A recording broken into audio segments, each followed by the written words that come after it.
هذه غالب جولد ديجر. هتقولي لي هذه غالب جولد ديجر وهي عندها كل الشركات وكل الفلوس؟ هقولكوا شايفين النطنطة والفرحة لما عرفت انه هالشاب عنده شركات وفلوس؟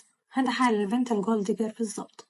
شو ما كان مستواها المادي، الرجل بالنسبة لها فلوس وبنت متحرك، ومدى إعجابها وتقييمها إله بيتحدد بناء على قديش هو عنده فلوس. بس في نقطة هالبنات مش ماخدة بالها منها، إنه الزمن اختلف عن الزمن، والراجل الغني اللي معاه فلوس هو عارف إنه هو غني ومعاه فلوس، هو يعرف كمان يقراكي لما يقولك إنه هو معاه فلوس، وهياخدك عن جد غسيل ومكوى ورايح جاي فيكي، لأنه هو تعامل مع بنات بعدد شعر راسه، وعارف ردود فعل البنات أول ما تسمع إنه عنده فلوس وكيف بتنبهر. فهو عارف كيف يتعامل مع هاي البنت وعارف يقراها كويس. حتى لو انت عجبتيه وضليتي معاه هيكون معاكي زي هذه بالضبط لما قالت بيقربوا مني عشان فلوسي وعشان طمعانين فيا، لأنه هيكون هو بالضبط عنده نفس النظرة هاي، وعلاقته فيكي عن جد حتكون عبارة عن مساومات. شو رح تديني مقابل الفلوس والشركات اللي عندي اللي انتي عينيكي برقت لما سمعتي فيهم؟